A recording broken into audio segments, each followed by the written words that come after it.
सारे शहर में आप सा कोई नहीं, कोई नहीं। दोस्तों, आज मैं जिनकी बात करने जा रहा हूं ना, वो दो लोग हैं। एक दुनिया के नंबर 1 सिंगर रहे हैं और दूसरे उनको दुनिया का नंबर 1 एक्टर भी कहा जाता है। अमिताभ बच्चन ने उनके लिए कहा था कि जब भी फिल्म इंडस्ट्री का इतिहास लिखा जाएगा तो लिखा जाएगा इनके बाद और इनसे पहले। टूटे हुए ख्वाबों ने हमको ये सिखाया। वैसे तो आप समझ गए होंगे। और दूसरे जिस सिंगर की मैं बात कर रहा हूँ उन्हें आप हिंदुस्तान का तानसेन कह सकते हैं। वो जैसी आवाज़ मैंने आज तक नहीं सुनी। इतनी मीठी, इतनी मिठास थी उनकी आवाज़ में, ऐसा लगता था कि खुदा की आवाज़ है, भगवान की आवाज़ है। ओ दुनिया के रखवाले सुन दर्द भरे। जिस प्यार से वो गाते थे, अगर वो रोमांटिक गाना गाएं तो ऐसा लगता था कि दुनिया भर का रोमांस उनके गानों में है। मांग के साथ तुम्हारा मैंने मांग लिया संसार। वो दर्द भरा गाना गाए तो लगता था कि बस ऐसा लगता है कि आंखों से आंसू निकल आएंगे। टूटे हुए ख्वाबों ने हमको ये सिखाया। मुझे लगता है कि सच में अगर भगवान उन्हें सुनते होंगे तो दर्द भरा गाना सुनकर उनकी भी आंखों से आंसू आ जाते होंगे। ये दोनों एक दूसरे के, आप कह सकते हैं, पूरक थे। जब उन्हें पता चलता था एक्टर को कि मेरे लिए वो साहब गाना गाने वाले हैं, तो वो उनकी एक्टिंग में, उनकी अदाकारी में जोश आ जाता था। वो पर्दे पर कमाल कर देते थे। मेरे पैरों में घुंघरू बंधा दे तो फिर मेरी चाल देख ले। और जब उन सिंगर साहब को पता चलता था कि इनके लिए मैं गाना गाने वाला हूँ, तो एक्चुअली वो तो हर किसी के लिए गाना इस तरह से गाते थे कि वो कैरेक्टर को ओढ़ लेते थे। मतलब उन्हें ये बताया जाए कि आप शम्मी कपूर के लिए गाने वाले हैं, दिलीप कुमार के लिए गाने वाले हैं, या आप किसके लिए गाने वाले हैं, देवानंद के लिए गाने वाले हैं, तो समझ लीजिए कि आप देवानंद बन जाते थे, वो शम्मी कपूर बन जाते थे। बस वो उनकी शक्ल को ध्यान में रखकर उसी तरह से गाना गाते थे। चाहे कोई मुझे जंगली कहे, कहने दो जी कहता रहे। कौन थे ये दोनों महान कलाकार, जानेंगे बहुत कुछ। बने रहिए आप मेरे चैनल OSM बॉलीवुड। बस हम गए और अभी लौट के आए।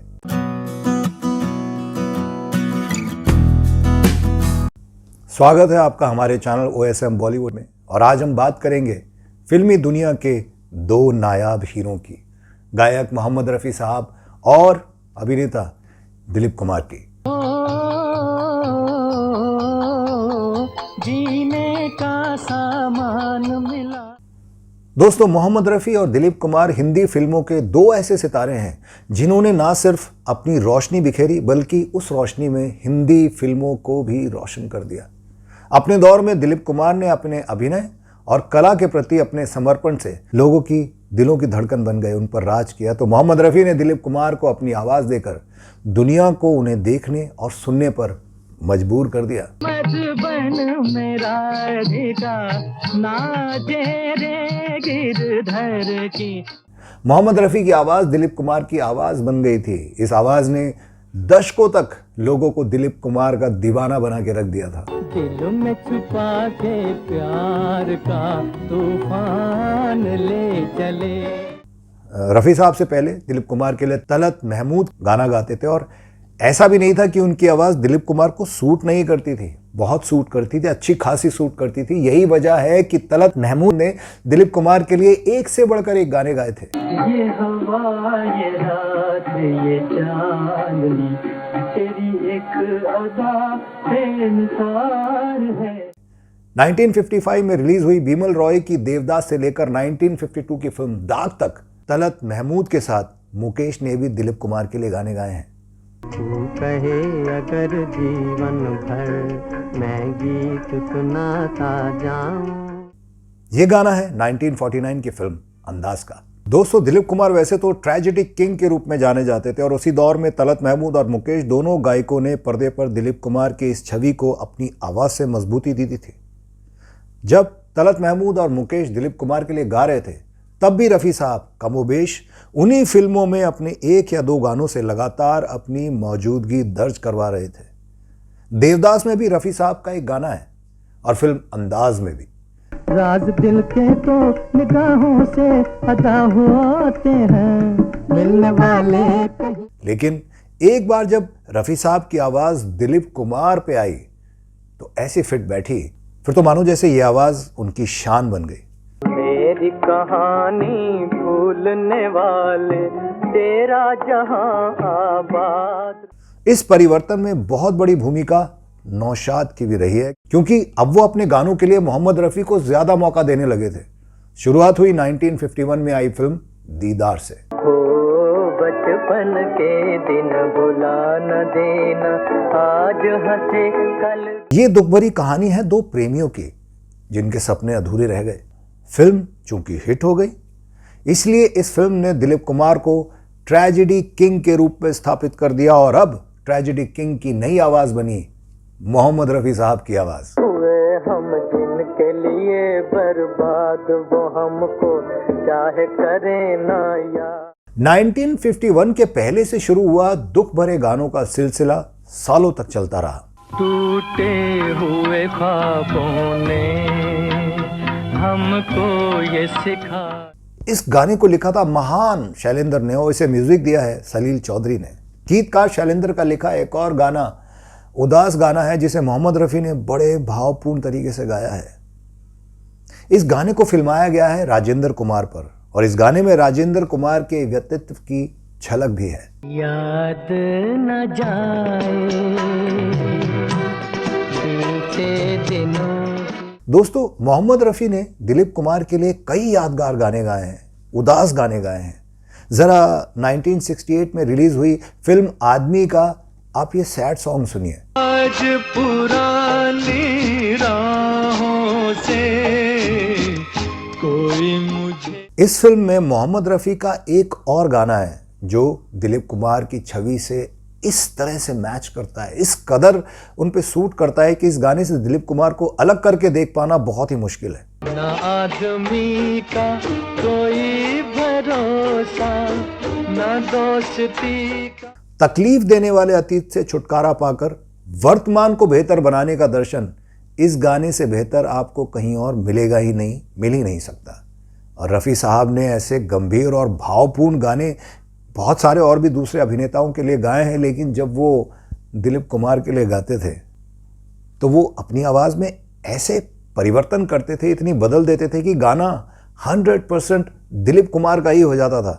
वफा का बदला है बेवफाई, अजब जमाना। और अब आते हैं मोहम्मद रफ़ी, दिलीप कुमार और नौशाद के एक खूबसूरत गाने पर। मधुबन में राधिका नाचे रे मधुबन। 1960 में एक फिल्म आई थी कोहिनूर, ये गाना उसी फिल्म का है और ये गाना फिल्माया गया है शास्त्रीय नृत्य और संगीत पर और इस गाने को कंपोज किया है राग हमीर में। ये गाना तो आज भी लोग बड़ी मुश्किल से गाते हैं और रफ़ी साहब ने इतनी आसानी से गाया। वो गानों के साथ खेलते थे, क्या लहरियां थी उनके गानों में।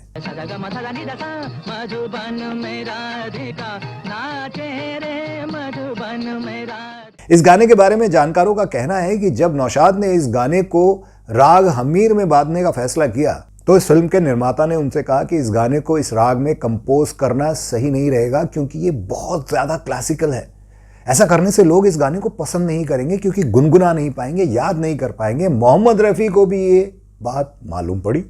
आमतौर पर रफ़ी साहब किसी के बीच में कभी दखल नहीं देते थे, लेकिन उन्हें नौशाद साहब पर इतना यकीन था कि उन्होंने अपने स्वभाव के बिल्कुल अलग जाकर, अपने स्वभाव के विपरीत जाकर प्रोड्यूसर से कहा कि इस गाने को लोग बहुत पसंद करेंगे, आप प्लीज़ भरोसा रखें नौशाद साहब पर। और अगर गाना फ्लॉप हो गया तो मैं आपको गारंटी देता हूं, मैं कोई फीस नहीं लूंगा।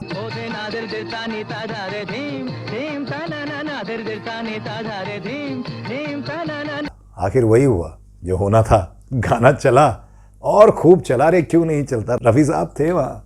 रफ़ी साहब ने निर्माता से कोई फीस नहीं ली। उनका कहना था कि फीस तो उन्हें मिल चुकी है क्योंकि ये गाना हिट हो गया। रफ़ी साहब, आप ऐसा आदमी कहाँ मिलता है दोबारा, इतने बड़े दिल वाले थे रफ़ी साहब। दिलीप कुमार भी मोहम्मद रफ़ी के हुनर से परिचित थे, इसलिए तो वो आग्रह करते थे कि उनके लिए रफ़ी साहब ही गाएंगे।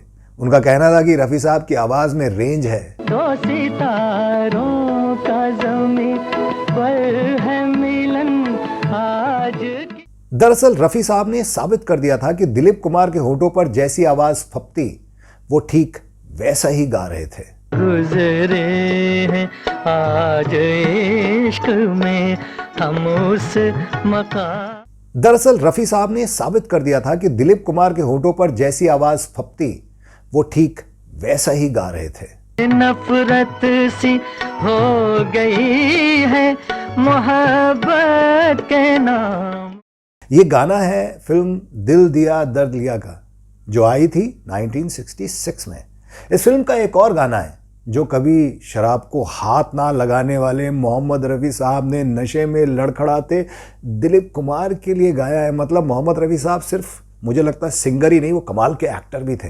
कोई सागर दिल को बहलाता नहीं, कोई सागर दिल को बहलाता नहीं।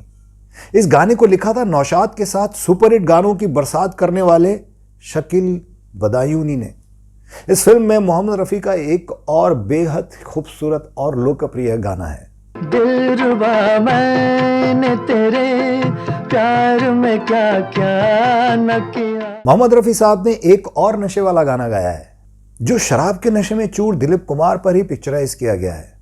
ये गाना है 1964 में आई सुपरहिट फिल्म लीडर का। दिलरुबा मैंने तेरे प्यार में क्या क्या न किया। इस फिल्म में मोहम्मद रफ़ी साहब के कई गाने हैं जो अमर हो गए, जैसे कि ये तेरे हुस्न की क्या तारीफ करूं, कुछ कहते हुए भी डर। इस गाने में रफ़ी साहब का साथ दिया है लता मंगेशकर ने। इसे लिखा है नौशाद के पसंदीदा शायर शकील बदायूनी ने। मेरे दिल में कसक सी होती है तेरी राह से जब मैं गुजरती। दोस्तों, मोहम्मद रफ़ी साहब और दिलीप कुमार दोनों अपने काम, अपने फन में माहिर थे। एक पर्दे के पीछे थे और दूसरे पर्दे पर थे, दुनिया के सामने।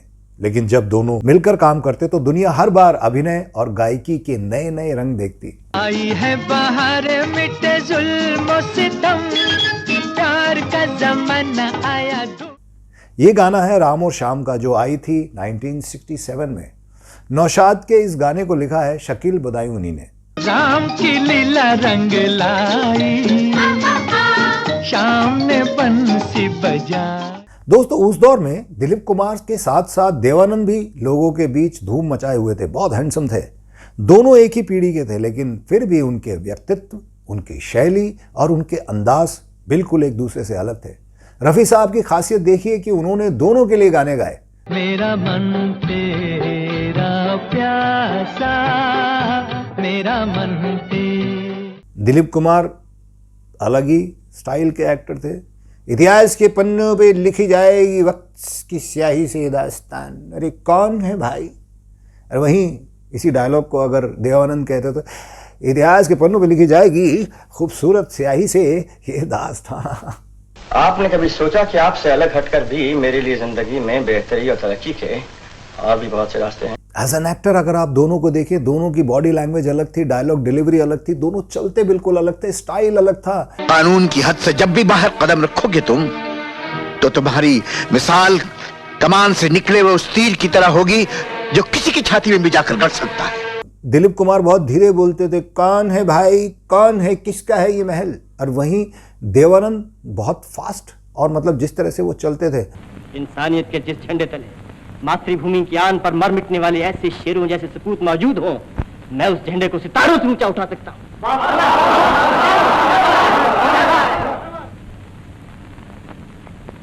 आज से भानु हमारा भाई है। और यहीं रफ़ी साहब का टैलेंट देखिए आप। रफ़ी साहब की खासियत देखिए कि उन्होंने दोनों के लिए गाने गाए हैं, लेकिन कोई ये नहीं कह सकता कि उनकी आवाज़ एक पर ज़्यादा सूट करती है और दूसरे पर सूट नहीं करती। बराबर दोनों पे उनकी आवाज़ बराबर जाती थी और उन्होंने दोनों के लिए उनके व्यक्तित्व के हिसाब से गाने गाए हैं।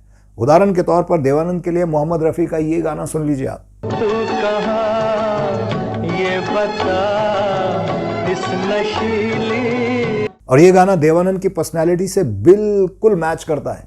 रफ़ी साहब की यही खासियत थी। और अब दिलीप कुमार का अंदाज देखिए। मांग के साथ तुम्हारा मैंने मांग लिया संसार।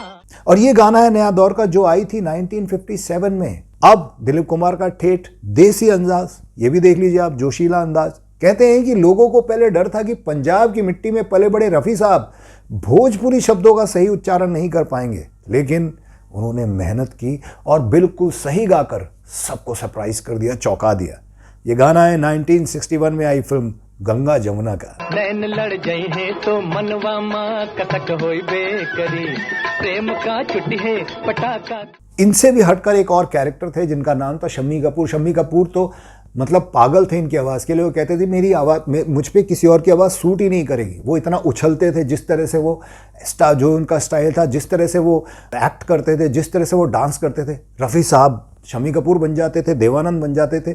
इसका मतलब रफ़ी साहब वर्सटाइल, इंटेलिजेंट और आप कह सकते हैं कि एक्टर, सिंगर, सब कुछ थे। आज की रात मेरे दिल की सलामी ले ले। फिलहाल तो दोस्तों आज के इस एपिसोड में इतना ही, क्योंकि हमारे पास अगर हम बात करने जाएं तो पूरा दिन निकल जाएगा रफ़ी साहब और दिलीप साहब के अंदर जो टैलेंट था। अगर अभी तक आपने मेरा चैनल सब्सक्राइब नहीं किया है तो सब्सक्राइब कीजिए, ताकि मैं आपको और भी एंटरटेनिंग बातें बताता रहूं। फिलहाल अपने होस्ट, अपने दोस्त को दीजिए इजाज़त। मैं फिर मिलूंगा अपने इस चैनल OSM बॉलीवुड पर। आप बने रहिए मेरे साथ। टेक केयर, बाय बाय, अल्लाह हाफिज़, राम राम।